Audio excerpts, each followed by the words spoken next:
nome é Rocío Cid, son a xerente de Cuevas e Cía, a empresa de Grupo Cuevas que se dedica á transformación da castaña. A castaña é un froito que debemos cuidar, é parte do noso patrimonio gastronómico. Dende Grupo Cuevas levamos moitos anos traballando e loitando para que ocupe o lugar que merece. Traballamos coa castaña desde hai máis de 80 anos e o reto que se plantexa cada ano é aproveitar ese froito na súa transformación desde que iniciamos o proceso de pelado para poder elaborar un produto cun valor engadido como é o marrón glacé. O que queremos é buscar a fórmula que atribuya a maior rendabilidade desde o momento en que comezamos a pelar para aproveitar así ao máximo a rentabilidade e cantidade de produto que teñamos para transformar. O reto consiste en buscar unha mellora no sistema de pelado actual. Nos o que facemos no sistema de pelado a vapor, que é o sistema que menos dano ao froito, é introducir a castaña nunha especie de bombo no que unhas cuchillas fan un pequeno corte á pele exterior da castaña, que logo pasa por un tubo de vapor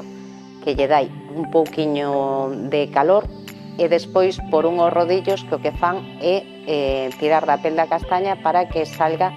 ca menos cantidade posible. Pasado ese proceso, o que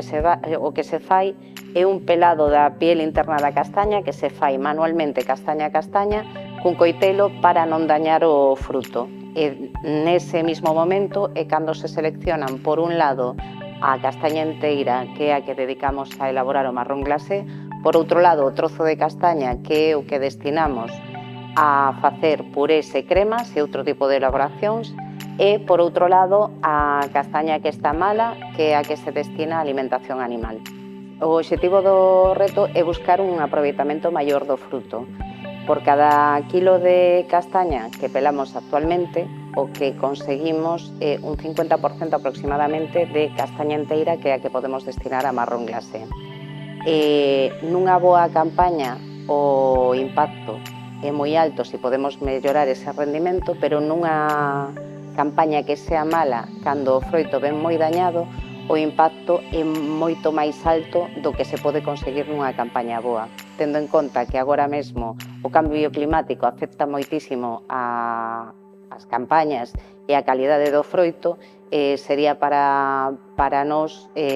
unha maneira de conseguir rendabilizar, non ter que elevar as tarifas tanto e que as ventas e o produto poidan chegar a máis xente.